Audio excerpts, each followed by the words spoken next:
Hello YouTube and welcome back to Too Many Topics. Today I'm taking a look at the 3 brand new Bandai High Definition Ultimate Legends line of Demon Slayer figures. This is kind of cool. I'm really excited to actually have some Demon Slayer action figures that are not super expensive. These are not like Figma prices or anything like that. These are actually like reasonably affordable figures of these characters. I'm really excited to take a look at these. So these are pretty new as far as I know. I think they did just come out in the last couple of months here. Perfect timing with Season 3 of Demon Slayer, which just wrapped up somewhat recently here. And now 2 of these I got from Target. I got Tanjiro and Innosuke at Target. And I got Zenitsu on Amazon. So if you want to check out these for yourselves, there will be Amazon affiliate links that help out the channel in the description below for all of these guys. This is the whole wave of all of them so far. I don't know if we're getting more. I kind of hope that we get more. Then again, I haven't actually taken a look at these to see how good they are or not good they are.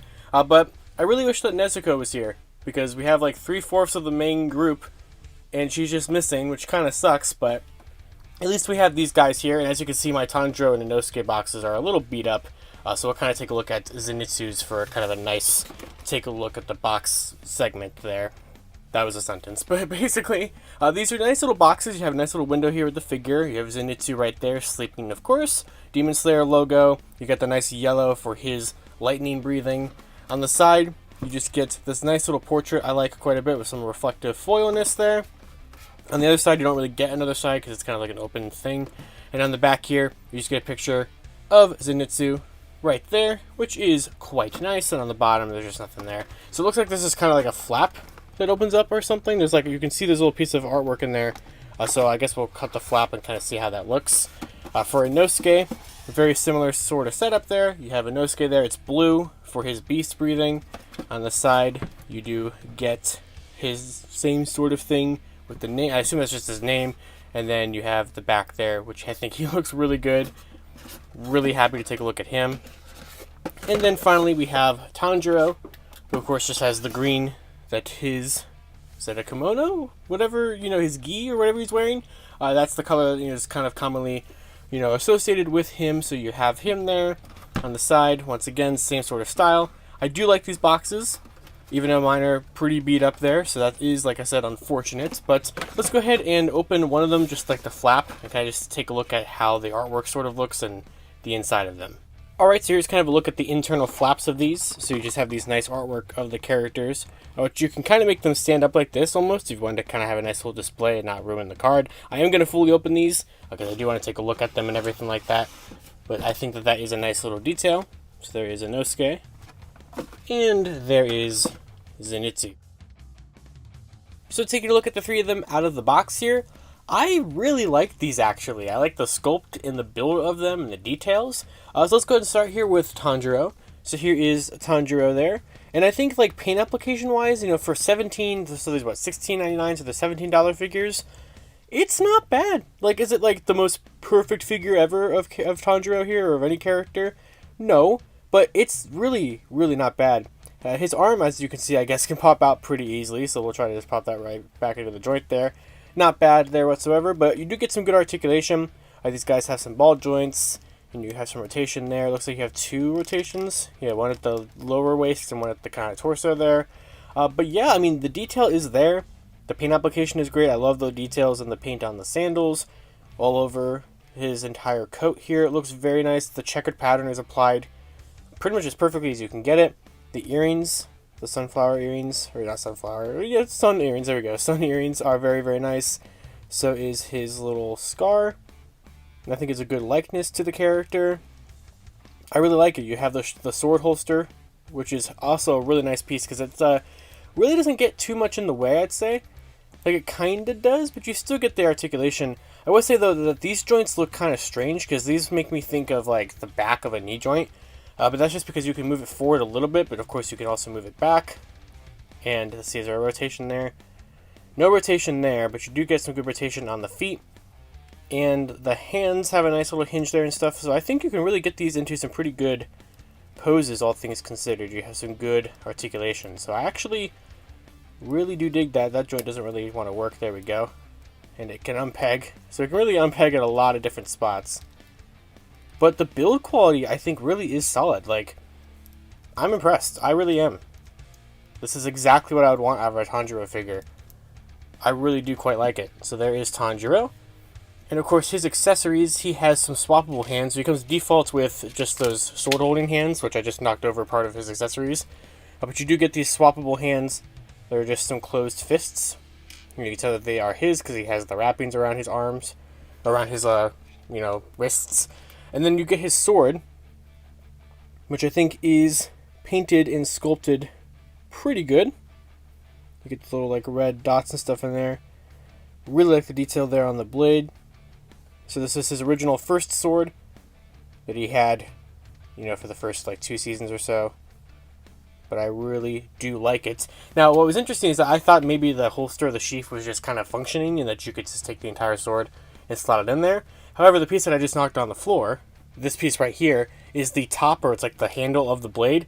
And basically what you do is instead of sliding the entire blade down there, there's a little peg right there. And you're going to take this, and I think it goes in this way. And you kind of have to move his torso out of the way a little bit. But you can take this, and maybe it goes the other way. It's a little difficult to get it. So on mine, it looks pretty closed up in there. It doesn't want to peg in. You can see on Zenitsu's, it's a lot more open. It's supposed to be a lot more cut like that. So you can actually take the, proper handle piece and plug it in. But I don't want to force it, because I don't want to break it or anything like that. But you can see the idea that it's supposed to do. It's just mine doesn't want to do that. Now I can't get him to stand. So that's very weird and unfortunate, but I guess that's it for Tanjiro here. We'll go ahead and take a look at Zenitsu, the character that I kind of resonate the most with. I cosplayed as him a couple of times. I really like it. I really like this figure a lot. It's essentially just a repaint of Tanjiro, which makes sense. His arms are a little bit different because he has a little bit different wrappings there, and that's basically kind of it. I mean, obviously you also have some different wrappings on the legs. Those are brand new. So everything from you won't focus. Everything from here down is a brand new piece. And obviously the head is brand new. So you have his kind of worried expression. Would have been really cool if he had a swappable head for him to be asleep. I think that's kind of the biggest thing that he's missing. I think Tanjiro, the biggest thing he's missing is Nezuko's box. Which I guess why it's not here, but I would have liked to see it. I think all these are sort of missing something. We'll get into that in a second. But yeah, I think that's pretty much the only thing that Zenitsu is missing. For the most part, he still looks very, very good. The paint applications, I love the gradients and how they were able to apply that there. I think it looks really solid. But the underbody is the exact same thing as Tanjiro. The holster is supposed to function the same way. We'll see if his actually does function that way. Which I believe it's going to go in this way, potentially. Oh. Yeah, there we go. So it plugs in and you're supposed to have it look like that. And then kind of readjust it a little bit. So that's how it's supposed to look. But I mean, honestly, you're probably going to display them holding their swords and stuff anyway, so it's not that big of a deal. Speaking of which, he has some swappable hands as well. So he has very similar hands to Tanjiro, but they basically... Are they the same? Maybe I lied. Maybe they don't have different wrappings. I mean, honestly, they are pretty identical. No, these are the same. These are definitely the same. So, yeah. They each just get a full set of fists. They're, I think, literally the exact same piece. Innosuke's are definitely different, but there is those. And then here is his sword, which is sculpted differently. Love the gold and stuff paint down there. I have a replica of this thing. That's just a lot of fun. Really like this a lot. I do not... Is that a copyright thing? Yeah, I don't really care for that. So we'll turn it this way so we don't see that. It was not as noticeable on Tanjiro's blade, but here is Zenitsu's, which I think is pretty good. And that's basically it for him. And then finally from this wave here, we have Innosuke, one of my favorite characters from the show. I think he turned out really nicely, really fun. You got the boar head there, which is looking really, really neat. You know, you get the kind of cartoony, bulging eyes and such look there. It almost kind of looks like he has like a mouth. I mean, he doesn't never like moves or anything like that, but it almost kind of looks like it would. But yeah, I mean, it's solid. Obviously, he's the most new pieces. I think these are reused. The pant pieces are reused, but that makes sense. So everything below there, just like on the other two, is brand new. And then he has a brand new script piece. And of course, he is shirtless. So you have a brand new arm and body mold there. So that is Innosuke.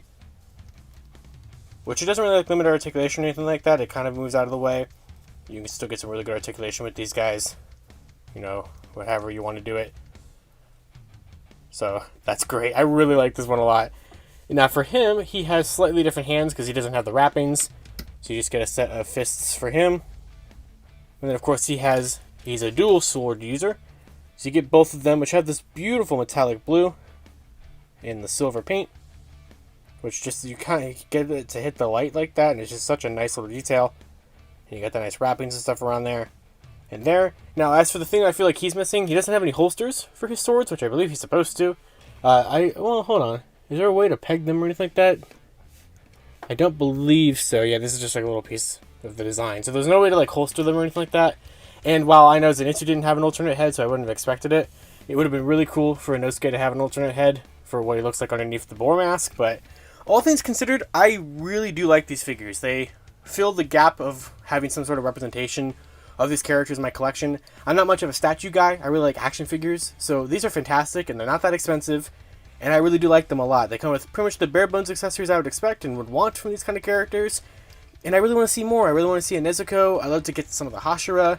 This would be really, really fun. And I think they scale nicely with 6-inch figures. Here is a Power Rangers Lightning Collection Dino Thunder Black Ranger. And I mean, I guess it's really not perfect, but these are supposed to be kids.